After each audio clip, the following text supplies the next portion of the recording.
Hey guys, welcome back to another episode of 060. Now on this episode, I'm going to try and get xHP flashed onto my DCT converted E92 335 with the N54 in it.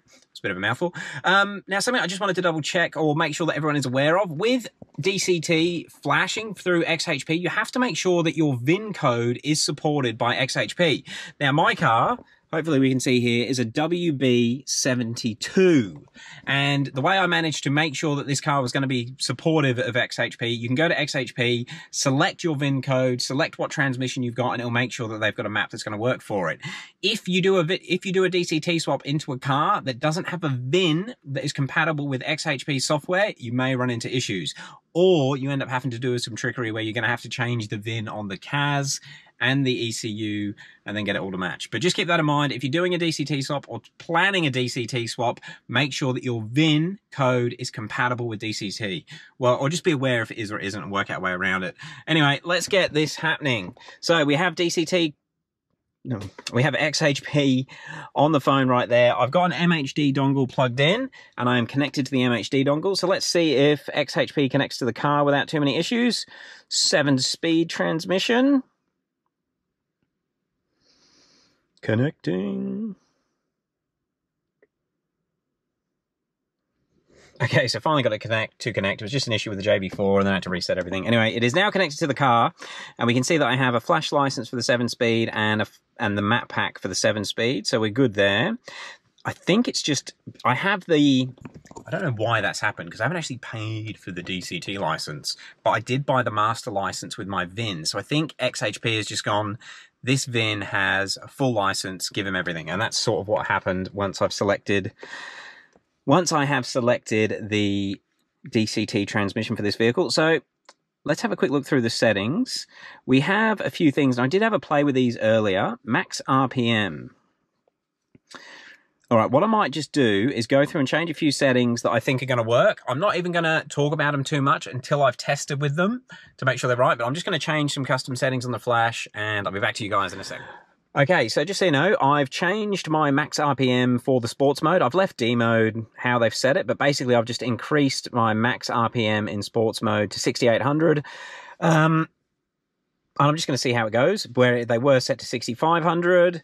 I've changed my launch control setup to 2,500 RPM. That is as low as it will go, but I think that's what we're going to have to do it. Torque reduction, I didn't actually do anything with that, so we can actually turn that off. I was just reading it. Torque punch. Now, I'd read a few guys had changed this, so I've actually set it to 5. We're going to see what it does, how it unsettles the car, blah, blah, blah. I'm going to use the stock... no, sorry. Don't need that. I had a look at the shift map editor. I'm going to leave it as xHP decides to do it for now. We're using a stock rear axle ratio. Don't need to configure creep. Kick down launch. I've set it to do performance mode. Excuse me. Not burnout mode. So we'll see how that plays out. And then everything else is as it is. So they're the settings that I've gone with. Let's flash a map. Now I want to go for Coupe Stage 3. Do you want to apply custom flash settings? Yes. I want version 1.3, the latest, which according to online, I've heard some good things about it. And it's checking prerequisites. So hopefully this is where my car needs to pass. Okay, I need to activate flight mode. Ding, ding, ding. And don't turn off ignition, keep seatbelt fastened, switch off appliances. We should be good to go. Okay. She's flashing. Not sure how long this is going to take with the MHD dongle. Not very long. Wow. Under 30 seconds to do an xHP flash. When I flashed my 680, I had the cheap K-CAN cable going to an Android phone, and I reckon it took like 40 minutes. 30 seconds. It's pretty good. It's obviously using the new communication bus to get the data to it, which is obviously a lot faster. That's awesome. How can it be that quick? Error. I hate that A light. Clearing fault codes.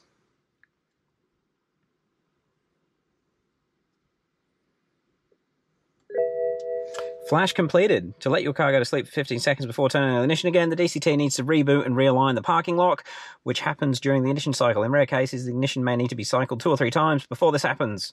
Okay. God, that was quick. All right, so we'll turn the ignition off and let it sit for 15 seconds.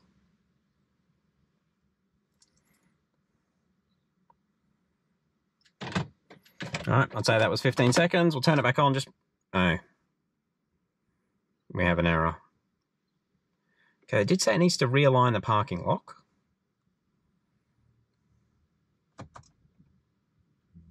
I think it just realigned the parking lock as the ignition went on. Okay. Error though. What is that?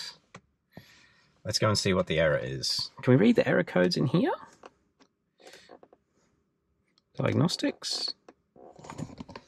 Read fault codes. Let's just see what it says. Oh, I'll need to turn everything off. All right, give me a sec. I'll see if I can make sure this is just a simple fault. Okay, it literally took 3 cycles of the ignition to get that fault to go. Okay, so instead of taking you along for the drive of just letting it readapt, I'm going to take it for a bit of a drive, and you'll see me in probably an hour or so when I've got some opinions on what xHP has done to this vehicle.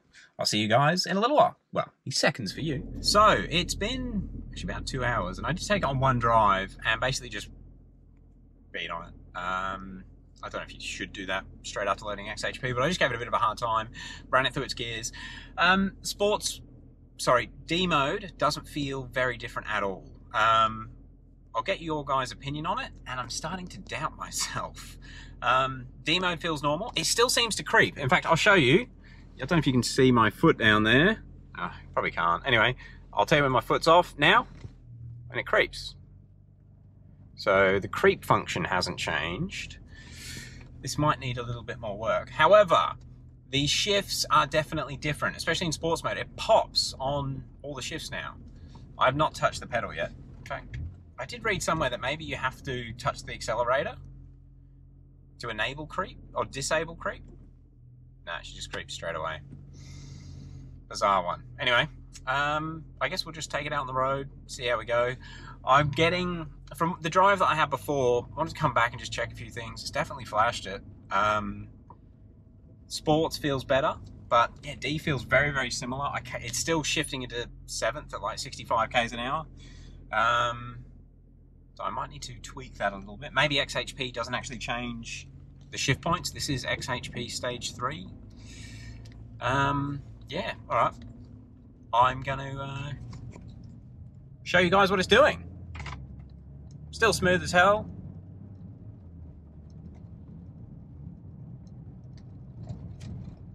Feels pretty good. Let's get out onto the smoother road. Okay, let's start off in D. It creeps away. It's still creeping. I might have a setting wrong. Might need to check it. But I'm pretty sure the way it was flashed shouldn't have creep. And cruising up. 5th gear at 50 k's an hour. 6th gear going up a hill, light acceleration. You can hear my exhaust, it's super drony. Okay, we're coasting a bit down a hill, 7th gear. So definitely I'm gonna need to change that a fair bit because I don't like that at all. It's too early, but I know we can change it. And I'm just gonna come to a stop and you can see how she downshifts. Downshifts quite nicely. But it feels normal. Doesn't feel any different. The D mode feels completely normal. In fact, I'm gonna just check something quickly. I'm gonna see if the launch controls changed.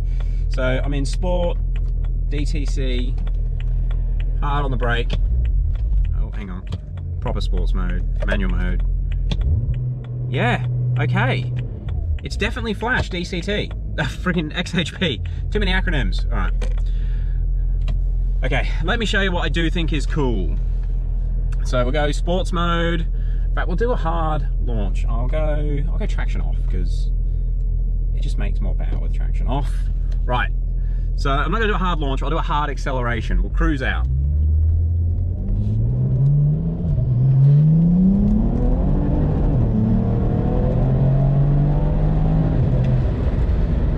So the shifts feel good. The shifts do feel good. They're hitting me. They definitely hit a lot harder.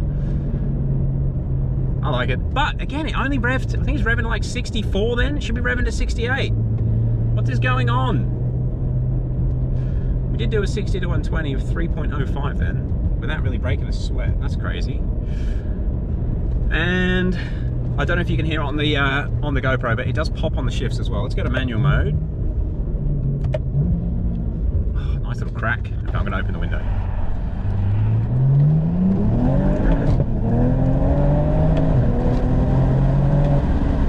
It's quick. It is quick. We're still only at 19 PSI. Another 3.09, 60 to 120. It's pretty impressive. All right, I'm just going to do another 60 to 120, I think. So we'll roll on in second. I've got traction issues even at this power level, but we'll just see what we can do.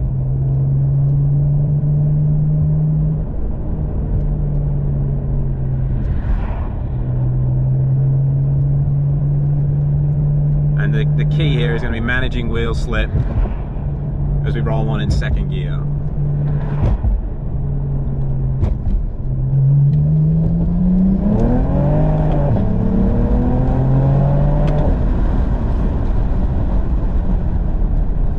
Transmission feels good. It's doing 3.02 pretty consistently. But wheel spin in second.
Try a little bit of acceleration.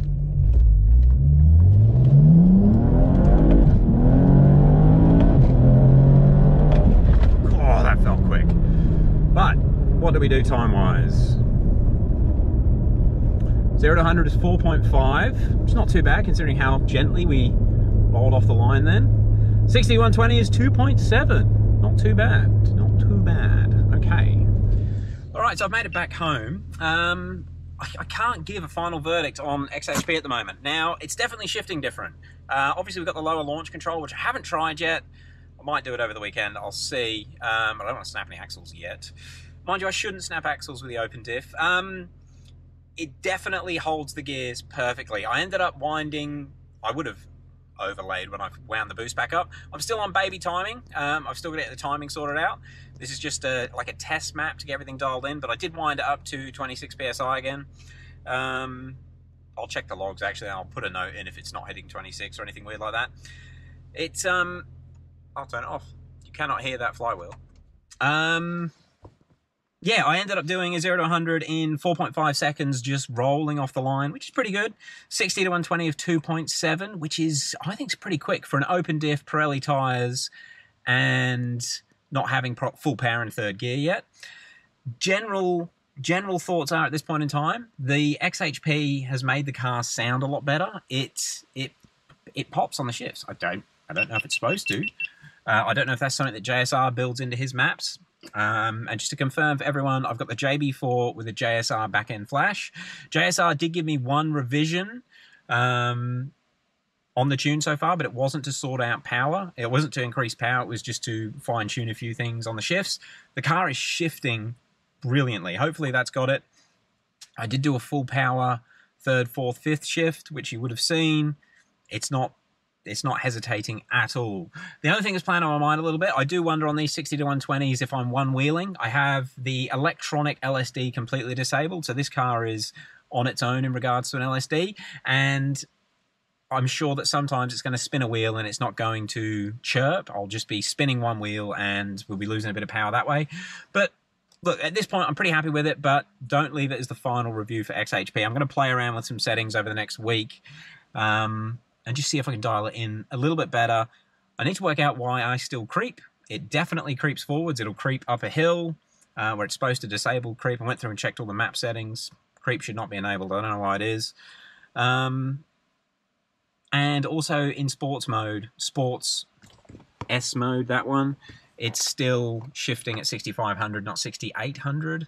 So it's like it hasn't done the full flash. I don't know. Something to work out. Anyway, I'm going to leave it off there. Got xHP on the car. It's popping on the shifts. It does feel more direct. It does feel more direct. Even at the 20 PSI, I feel like it's a faster shift. Like it's jolting in the back, where it didn't really do that before. The engine tone changed instantly, but it didn't jolt in the back. And maybe it's because I've got that torque punch set at 5. I don't know. It feels good. Can't wait to get some sticky rubber and LSD on it and really push it, see what we break. Anyway, guys, thank you for watching. The DCT swapped car is now xHP equipped. Looking forward to it. And I'm thinking about doing roll racing next weekend. But I need to get my power back. I need to get my power back. I did a 1 to 2 then, and it's not as fast as it used to be, so we've got to wind it back up. Anyway, guys, we'll catch you on the next one. Thanks for watching. Peace. Oh, and just quietly, thanks all the members. Really appreciate your support. I do not thank you guys enough. There's quite a few of you guys now. You're legends. Thank you very much. Catch you on the next one.